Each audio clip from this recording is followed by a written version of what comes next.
recently I met a principal who opened my eyes and my mind of a new way to explain resilient learning. The principal told me that after she implemented the program in her school, she realized that in every student there is a flame, a glowing flame. In some students it is less, and some students it is more. And she said that resilient learning is that program. Resilient learning is that input that is needed in order to make the flame a little bigger than what it is, so that there's a brighter light that shines as a result of it. I also think that you don't need a really big fire at times. Sometimes you might just be a small match, right? Or sometimes you might be a whole furnace. And sometimes it's easier to look at the furnace and say, oh wow, what a fire, right? And look at the match and say, oh yeah, that's okay, you're doing well over there, but look at that furnace. Let's try be like that furnace. And I feel like each light, no matter what size it is, needs certain resources around it to help it grow. Oh, so the student actually is that light. Yes. And how bright that light grows and becomes is dependent on the resources that surrounds that student. And its environment. Yeah. We can't throw it in the ocean and expect it to absolutely, light up. We need to make sure on our side that we create an environment where it is safe to grow bigger and to its full potential. I also think that we need to acknowledge that even if you're a small match, if you're given the right sort of air, if you're fanned well, like you were mentioning, you have the potential to grow into that furnace, instead of comparing like you're a small match and you're a furnace. And the environment is actually the classroom, where the teacher plays a very pivotal role. Yeah. The environment is also the home, where the parents play a very pivotal role. The environment would be just our society, where your friends play a pivotal role. For me, when I think about resilient learning, I think about when I grew up in Fraser's. We had no electricity and running water.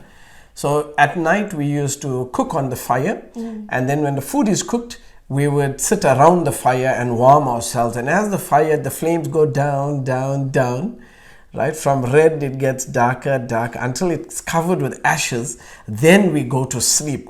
Now here's the thing. In the morning when we get up, my mother would tell us, Paul, go and start the fire. I don't have to go and look for a matches or paraffin to pour over the wood or anything. I go back to the fire that has died down through the night. And I blow the ashes that are over those coals, and you'll find deep down there'll be everything. Yeah, there'll be some wood, some charcoal that is still it is still burning, but it is covered with the ashes. I feel that sometimes students, all of them have a burning coal inside them. And resilient learning actually fans the ashes that covers that, and blows oxygen over their lives, so that we can make the fire, restart the fire.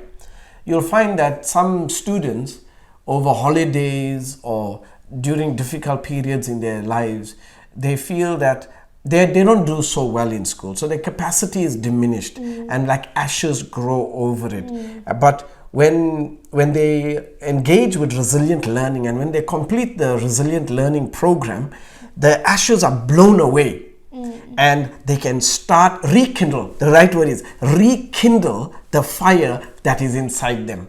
For me, I'm excited about resilient learning because it has the capacity to do that. So if a student has not been performing so well, that's okay. When they go through the program of resilient learning actually blows the ashes away and reveals the burning coal that still exists inside them. And with that, it can reignite, rekindle the flame of learning and the desire for learning. Well, I really like that as well. But I think our program also helps students in another way. I think we're not just equipping the students, we're equipping the people around them, like the parents, the teachers, and the school governing body members. Because while the ashes are on top of you, we can give you the greatest resources and say, get the ash off you, blow air, and we are going to do that for you and get your fire burning. But sometimes you need some other members in the community, and you might not be able to do that all on yourself. And sometimes your parents might not be there. And then you would need to get that from your teachers. Or sometimes your teachers may not be that great, and that's when you need your seniors in your school to help you in those places. So I think it's a partnership that we're making, not just with the students, but with the people that invest in the students to take that responsibility. Yeah, I always say, whenever I've been launching resilient learning in India, in Qatar, in the UAE, I've always been saying that parents, teachers and students are equal partners in the learning equation. And that speaks exactly to what you are saying. 100%. Because where someone might be fumbling or stumbling, the other picks them up and creates that equilibrium and creates the right environment in order for learning to take place.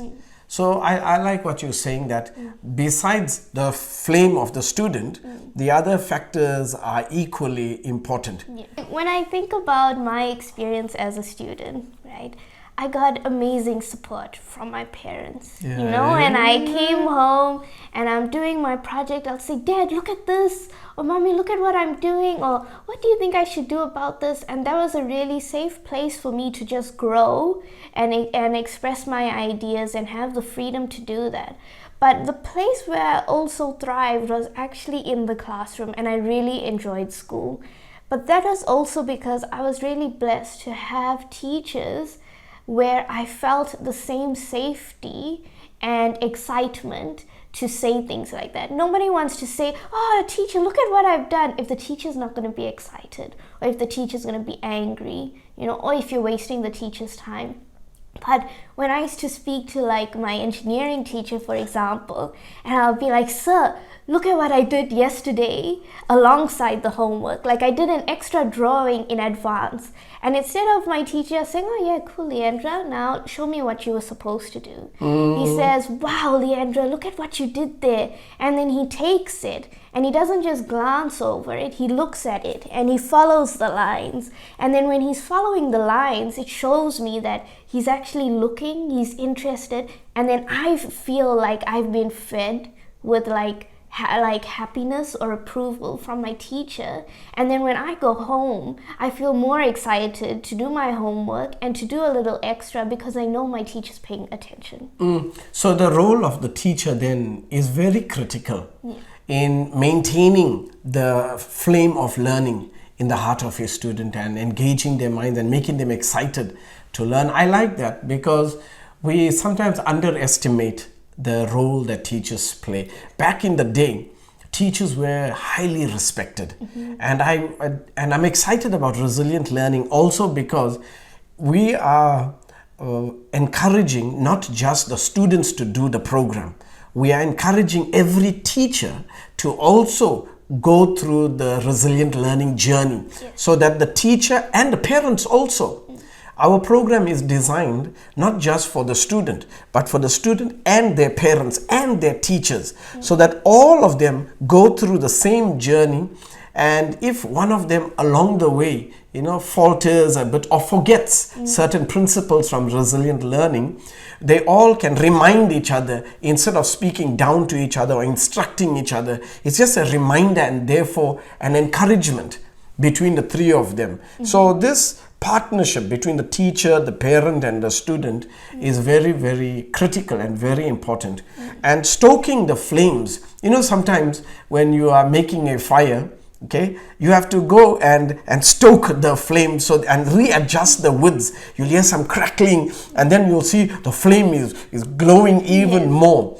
Resilient learn does that. Resilient learning stokes the flame in the mind and in the heart of the student and the parents and the teachers. Yeah, and that's what excites me. That's what excites me. But Leanne, sometimes when you start a fire, you get some smoke and you get some smell. the fire is hard to start. Either the wood is wet or the wood is green, so the fire doesn't catch on. Okay, and how do you think resilient learning addresses that? Because every student, not every student rather, is excited to learn. And sometimes the reasons why students are not excited to learn, if we're using the fire analogy, is that there are maybe some green wood or wet wood there. So how does resilient learning address this? I think resilient learning teaches us to take a snapshot look at what's going on around you. Okay, you can't do the same thing every time and expect different results. Sometimes you need to say, oh, I've been doing this and nothing's working and I don't feel like this, or I'm not getting this from my teachers, or I'm not thriving. You need to have a look at what's happening in your life. Analyze which parts of your life are the broken, or the dry wood or the green wood that we spoke about. And for example, if a teacher is that green wood, or a parent is that wet wood on your life, or your friends, you need to be aware of that. Sometimes it can be just your own attitude. Yes, sometimes you need to see if you're the wet that's on your fire, preventing its growth. And once you've identified that, knowing about it is not good enough. You need to remember, we spoke about the limbic system, right? Once we've decided in our mind that this teacher, she doesn't care about me, and so I'm not going to care about her, we've created that stop in our minds. And we need to be aware that that doesn't actually affect the teacher in any way. That only affects us. And we spoke about this in resilient learning. I think that people don't understand the impact we have on our own minds enough. When we create that barrier where we say, oh, my parents don't care if I'm studying or anything anyway, so what's the point? We create that barrier and it actually only affects us. You say, oh, this teacher just doesn't care about me, so what's the point of concentrating in her class? Who's affected by that? Whose grades are affected by that? Whose university options and applications are affected by that? Only ours.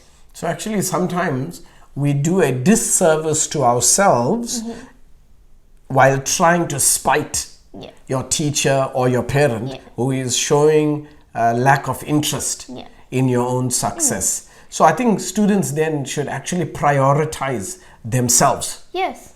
If someone's thrown water on the side of the wood that's making your fire, you're not going to say, why did they throw the water on that wood? Or because they threw it, they should come and fix it. It's your fire. So you need to look after your own fire. If someone threw water on the wood that's preventing your fire from growing, don't wait for them to take that wood out. Take it out yourself. I like that, Lian. You are placing the responsibility to make the flame glow bigger in your life upon yourself as a student. And I think students need to learn that. I think it's a skill that you must learn. It's easy to say what must be done, the outcome, right? But the process is very important. And that's what resilient learning offers. That's why I'm excited for resilient learning. Because resilient learning doesn't simply tell you, oh, if there's wet wood in your life, you need to take it out. Resilient learning shows you how to do it. Yes. If you are the wet wood, as you said, sometimes we are the biggest obstacle to our own success, right? I like how you said that we take responsibility. So resilient learning shows you how to take responsibility with a change of attitude, change of perspective, paradigm shift, etc. So that kind of thinking in resilient learning really ignites a flame, rekindles a flame. And for some people where we think there's no fire, there's no fire. I think I will state what exists and you state how to ignite it, right? Let's put it here. So Lee, I think that I never tell you this before, so this is the first time, so listen carefully, right? I think that for some students the wood for the fire is already in them. When I was traveling in India, I learned from the philosophers there that inherent in every child is the capacity to learn. The wood is there, the coal is there, but there's no fire. The wood is there for the fire, but there's no fire. There's no match that ignites a flame. You get it? Or there's no kerosene or paraffin that must be placed over and then lit to ignite the flame. But the wood is there. And this is what I wish for every parent to know, that in every child, there is the wood that needs to be lit in order for the fire of learning to be ignited. Well, I like to say inherent capacity. Every child has an inherent capacity to learn. Think about it. That's an excellent example. Yeah, and think about it. When we were in our mother's womb, we were in an aquatic environment. Okay, I don't know the medical term, but you'll know more. The aquatic environment, right? But you're coming into a new world, learning to breathe air from the air, right? You're learning to adjust. You're learning to adjust to a whole new way of living. And then you have to learn to cry, laugh, crawl, walk, stand, run. And who teaches you how to do all of that? We were born with that capacity. Others might help us, encourage us, but we are the ones that make the effort. You get it? So I think resilient learning is like that. We have the capacity, the inherent. God built us with the capacity to learn, to unlearn, and to relearn. How do you think resilient learning helps us in that regard? Resilient learning gives students something a little different and something that's quite unique. We're not teaching the students like an after-school tuition, We're not there next to them teaching them how to solve that equation. Instead, we're giving them a mindset to instill in themselves so that when they go home, they're able to sit at that table. And even though they don't know how to do the equation, they're not going to say, oh, forget about it. They're going to say, okay, well, how do we read a textbook? One page at a time. How do you read a page? One sentence at a time. I don't understand what this question is saying. It doesn't mean that I should just give up on it. And that's what resilient learning helps the student, right? We're not there to say, this is how you do it. This is what you need to do. This is what you need to study, so study it and then you'll answer this question. We're teaching them how to study or how to be in charge of your studying. How to learn. Yes. Instead of what to learn, resilient learning teaches how to learn. And I think that's why our program is so fundamental to be used with the syllabus, right? Because resilient learning can't replace the syllabus, right? Because you still need the theory in it. But we don't really pay a lot of attention in school towards students teaching them how to learn. We just concentrate, you need to learn this and send you home, now learn it. We don't really pay much attention on, this is some ways that you can learn it. And not every student learns the same way. So we can't give them a foolproof way, this is how you should study and it's going to work and that's it. No, we're teaching them that in you have this potential, right? Here are a few things you need to try and don't be afraid of trying, right? But we're giving them that. So when they're sitting at the table doing their homework, it's not like we've just left them there. We're like, it's important to study. And they're like, yes. And then they go and they don't know what to do. We've equipped them with some skills and also resources to go back to when they're having a tough time, to sort of ignite that fire and make you want to study and know what to try when you're studying as well. So thanks, Leandra. So there you have it. Resilient learning stokes the fire that is inherent in a student. For some students, there's just dry wood. Resilient learning is that match that lights a new fire in them. We believe, Leandra and I, we both believe that every child is born with the capacity to learn, an inherent capacity. That means they were created by God with this capacity to learn, to relearn, to unlearn. And when we give to them the tools and the skill set, and as you said, Leandra, the mindset on how to activate that learning, I think that's a priceless tool and a secret for any student. So our wish, as Leandra is a lead author of Resilient Learning, I am just the co-author of Resilient Learning, and it is our wish that every student would realize that there is a coal, a learning coal inside of them, and there are ways to ignite it. And resilient learning is that critical component, coaching component, that reignites the flame. And when that is done, any student can succeed. Leandra, what do you have to say, closing remarks regarding this? I would like to leave students with this one message. In you, you have the capacity to grow a huge fire. Don't allow yourself to be fooled by the idea that others can take that capacity away from you. Nobody can take that capacity away from you. You have it within yourself.